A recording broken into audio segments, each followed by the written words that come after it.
இப்ப இவங்க 2 பேரும் கொடுத்திருக்கிற இந்த தேர்தல் அறிக்கையில உள்ளதெல்லாம் செய்ய முடியாது. அதெல்லாம் சும்மா கதை. இப்ப நம்ம கொடுத்திருக்கிறதுல கிராமப்புற பெண்களுக்கு உடனடியா எது செய்ய முடியும்? கோழி பண்ணை வச்சு கொடுக்க முடியும், ஆட்டு பண்ணை வச்சு கொடுக்க முடியும்.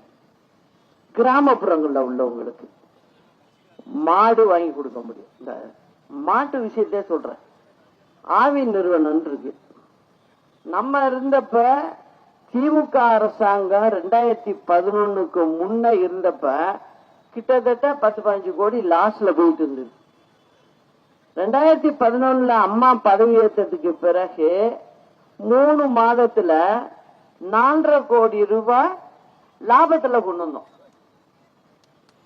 உடனே கொண்டு வந்தோம். அதை கவனிச்சு என்ன பிரச்சனை அப்படின்னு ஏன் அத சொல்றேன்னா, எனக்கு சில ஊர்ல இருந்து தகவல் வருது.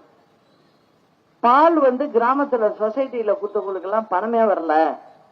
அது உடனே நீங்க கொஞ்சம் அம்மாட்ட சொல்லி, எனக்கு தெரிஞ்சவங்க ஒரு நண்பர் சொல்றாரு, நீங்க அம்மாட்ட சொல்லி எப்படியாவது இதை சரி பண்ணுங்க, ஜனங்க எல்லாம் பால் ஊத்திட்டு காசு வராம தவிக்குது அப்படின்னு. மொத்தம் 11 கோடி. அப்புறம் அம்மா கிட்ட அதை சொல்றேன். அம்மாட்ட சொல்லி 11 கோடி இந்த மாதிரி எல்லா மாவட்டத்திலையும் விவசாயிங்க குடும்பத்துக்கு ஏழை ஜனங்க மாடு கறந்து கொடுத்துருக்கு, இவங்க திமுக கொடுக்காம விட்டுட்டு போயிருக்காங்கன்னு சொன்னதும் உடனே அம்மா மறுநாள் அம்மா வாயாலே சட்டசபையில போய் சொல்லிட்டாங்க. 1 வாரத்துக்குள்ள அவங்களுக்கு அவங்களுடைய பால் கொடுத்த பணம் சேரும்னு. அரசாங்கத்தில இருந்து உடனடியா அம்மா பணம் கொடுத்து அந்த 11.5 கோடியை தீர்த்துட்டோம். அடுத்தது ஒண்ணு சொல்றேன் பாருங்க. கிட்டத்தட்ட இது கரும்பு விவசாயிகள், அவங்களும் இந்த திமுக அரசாங்கம் இருந்தப்ப கொடுத்துட்டு அங்க சுத்தமா அவங்களுக்கும் பணம் போய் சேரல. அது 90 கோடி. அதையும் சொல்லி அரசாங்கத்தில இருந்து கொடுத்து அவங்களுக்கும் அம்மா தான் செட்டில் பண்ணாங்க.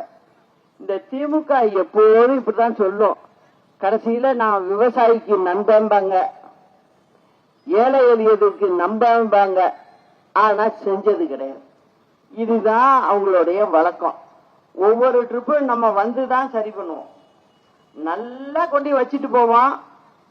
திருப்பி இவங்க வந்தாங்கன்னா திருப்பி பாதாளத்துக்கு கொண்டு போயிடுவாங்க. இப்படியே தான் பண்ணிக்கிட்டு இருக்காங்க.